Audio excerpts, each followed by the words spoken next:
What's going on, everybody? Happy Tuesday. Hope you're doing well. Thanks for joining us. I'm Jeff Kassouf, your host of This Week in Women's Soccer. Hopefully you've joined us for the first couple episodes. If not, hopefully we won't disappoint this time around. We started out the show with Heather O'Reilly joining us from Vancouver a couple weeks ago. And then last week we obviously had some big and unfortunate news about WPS not fielding a league in 2012, suspending operations. So been a busy start, an interesting time to start a women's soccer show, I guess, when we're looking at no prospect of at least WPS in 2012, but still a lot going on, obviously, and we'll get to that. And then the U.S. women's national team, fresh off of winning Olympic qualifying, will be in Dallas this coming weekend, taking on New Zealand and probably making a lot of folks at FC Dallas pretty jealous. So we'll get to that in a second as well. Leading off briefly, a lot of you probably know at this point, especially if you're listening to this show, about what happened to WPS last week. Suspended operations for 2012, couldn't come to sort of terms of how to move forward. And a lot of blame placed on the Magic Jack legal situation, the legal battle, the very public legal battle with Dan Borislaw. I don't want to call it beaten to death because I'm sure there's plenty more to come, but it's been pretty well covered by many out there. It certainly got, sadly, again, some national attention from people who might otherwise not care about WPS. So, if you want to know more about that, I'd suggest go to the site, go to my site, go to ESPNW, equalizersoccer.com. It's everywhere. So, and you can certainly listen to some of my thoughts from last week if you haven't already watched last week's show. So, moving forward from that, talking about sort of what's next for some of these teams, it seems like the only teams willing to sort of or trying to sort of go to W League or WPSL or some form of that.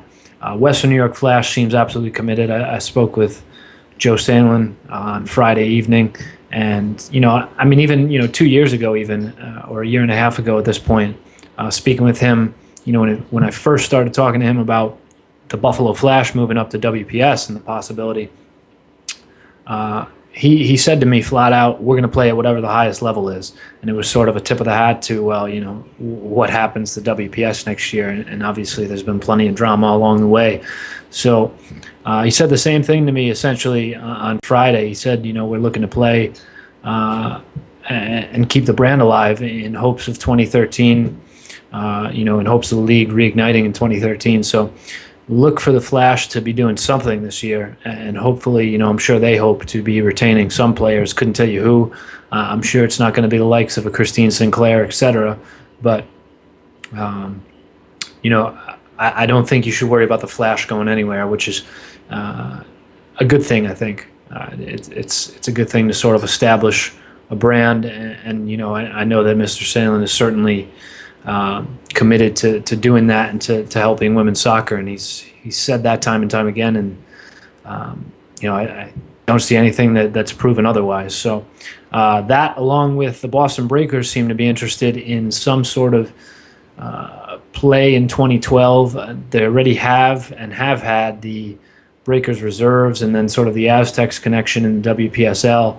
So see how that goes. I would imagine WPSL is the natural fit, given that their affiliates for the past couple of years have been in WPSL. So we'll see what happens there. The rest of the teams, haven't heard anything on Atlanta, have not heard anything about Philadelphia, and certainly don't want to speculate. It sounds like Sky Blue will not be pursuing those sort of options in terms of playing in 2012. So, the question now for everyone is going to be, beyond 2012, what happens in 2013? And I've said it's going to be very hard to go dark for a year and come back and be relevant when you're already sort of, from the optimist view, borderline irrelevant, from the realist view, already irrelevant on the national sporting landscape scale. So a lot of work to be done in WPS. We could go on for a long time, but we're going to save a little bit. Should point out on that note, today's episode, this week's episode, a little bit shorter. We're going to go a little short today and hopefully have some sort of supplemental segments throughout the week for you, bringing on a guest or two if we can. And we'll keep you posted on that. Be sure to follow us. Follow NASN TV on Twitter. It's just at NASN TV. You can follow me, Jeff Kassouf. That's a little harder to spell, so you can look me up. But so that's sort of the plan this time. So if the show's a little short and you're used to something a little bit longer, there is a plan here, folks. Don't worry. Beyond WPS now, U.S. Women's National Team seems to be, looks like it's going to be the storyline for 2012 if it wasn't going to be already. With no WPS around, all the focus is going to be on the national team, quite frankly. So I think the biggest story to me right now is this coming weekend here, February 11th, we've got New Zealand taking on the U.S. Women's National Team in Dallas. And ticket sales, as of last week, U.S. Soccer announcing 14,000, now up to 17,000, according to Steve Goff of the Washington Post. So, we're looking at a near sellout at the old Pizza Hut Park, which is now just FC Dallas Stadium, which I don't think anyone can blame Pizza Hut for that. FC Dallas, notoriously awful for attendance. And I'm sorry to any Dallas listeners. I think you're well aware of this anyway. It's no dig. It's just sort of a fact. Very close to bottom feeders in MLS for attendance. And I realize I'm not going to harp on it too much because it's a one-off event. Women's national team hasn't been there in about 5 years, or 4 years, excuse me. So, it's a cool thing. I mean, it's been 4 years, and since then, obviously, things have really exploded after this 2011 World Cup. So people in Dallas are going to want to come out. I see that. I understand that. But still, pretty nice little slap in the face to FC Dallas that the women's national team comes into town and sells out. And, that you turn on a Dallas game and there's a lot of red seats. And who knows? Maybe it'll be a little bit of inspiration. Maybe we'll see something different next year or this. Almost a month away from MLS now, which is very exciting as well. So that to me is a nice little storyline, especially with this being a friendly. That's some of the, that's something that I like to see. I think that it's something that's certainly important and relevant, and the game is as well, of course. But the fact that 17,000 are already pre-sold, and with the rate, I mean it could sell out at 20,500 or so, which is what U.S. Soccer listed. FC Dallas has it listed as a little bit higher, but pretty much a near full house, which is good. Moving on to what's going to happen on the field. New Zealand, obviously, a decent team, a formidable opponent. I don't think they'll give the U.S. much trouble. Especially I don't really see the U.S. sort of putting out a makeshift lineup by any means. They might make... they might do the usual that we see in friendlies and make 5 substitutes at halftime. But I think we'll see a full-strength squad, particularly as we've sort of harped on, and everyone really has. The back line, what happens to it? Is Kelly O'Hara sliding in at left back? And that even, that's probably an even smaller question because it seems like Emil Pelbit's still sort of holding that down. Maybe. Right back still the huge issue. So really that whole back line that needs to get sorted out. And that's going to be sort of toyed with, I would bet, this coming weekend. And, Algarve Cup's only about a month away. So there's a lot to sort out if you're PSN Haga, because you don't want to really go to the Algarve Cup and say, well, I don't know what my back line is, because you go to the Algarve Cup and you're actually playing in a tournament in a quick turnaround with a very, I would call, a good-looking schedule. I mean, the fact that you're getting to play Japan is good enough. And they're going to be, that team's going to be ready to go to play Japan, because the U.S., as much as they've been good sports about it, as much as they've kind of conceded, yes, it's a great story, obviously they didn't like to lose that game. They hated to lose that game. So getting a rematch against Japan, the Algarve Cup, certainly nothing like the Women's World Cup, but you're going to go into that tournament and you're going to be ready to play, and you're going to be putting out a squad that you think, if you're PSN Haga, that you think is going to go and start for you in the Olympics. And maybe that'll change. I mean, you have another 4 or 5 months to change it. But that's really kind of a big indicator, because after the Algarve Cup, there's not much. You have your friendlies and whatnot, but you're not going to get sort of that level. You might get a Japan level, but it's not going to have that sort of edge to it. It's not going to be a tournament game where you have something to prove. It's going to be a friendly. So I think that the Algarve Cup is very important, and I think that this New Zealand friendly leading into the Algarve Cup is therefore quite important as well. Roster, training camp roster, pretty much as expected. The usual crew, everyone who went to the World Cup minus the injured Ali Krieger, and then sort of sprinkled in is your, the folks who have been getting time in training camp lately but not getting any minutes or not making game day rosters, travel rosters, etc.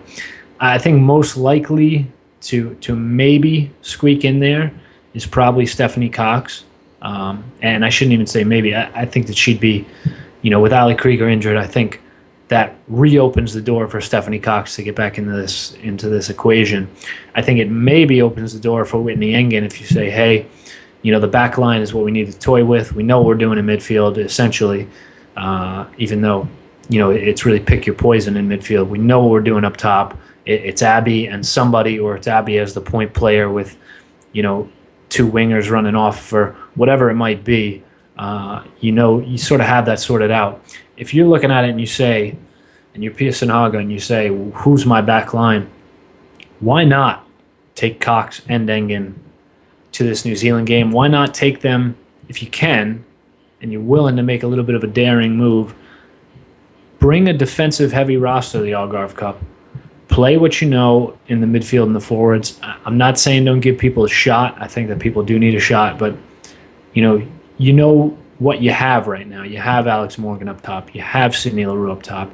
You know that Lauren Chaney has emerged into an absolute monster in that attacking midfield role. You don't necessarily need to see more of them. You don't need to see what they can prove to you. You do need to see what the heck this back line can do for you in certain pairings, in certain, certain back fours, because, is Becky Sauerbrunn centrally? Is she out wide right? Is she even on the field? My answer to that would probably be yes. I don't know if it's Pia Sinhaga's answer. So, a lot to answer there. I think that this New Zealand game will be interesting to watch, and hopefully, hopefully there's some answers out of that, and hopefully, I should say, maybe there'll be some answers. Hopefully, the situation is presented in a way that we can get some answers, that Pia Sundhage can get some answers. And like I said last week, she may have her critics. I know a lot of people have sort of been on her about that. The bottom line to me is that she's made this team believe, and this team wants to play for her. So when you're a player, you can't ask for much more. And unless you're inside that locker room, I think it's a little bit, it's tough. I'm not going to say it's impossible, but it's tough to really sit here and criticize when everyone, all 20 plus, when you're talking about training camp, almost 30 players are sold on what she's doing. And there might be, a few that aren't, but in general, it seems like the team chemistry there is very good, and she's sort of the focal point of that. So looking forward to the New Zealand game. Like we said, we're going to keep it a little short tonight and keep posted with us. I'll keep you in suspense a little bit. Hopefully have a very special guest later on in the week, and we'll keep you posted on that. So keep you wondering as well. Thanks for joining us on This Week in Women's Soccer.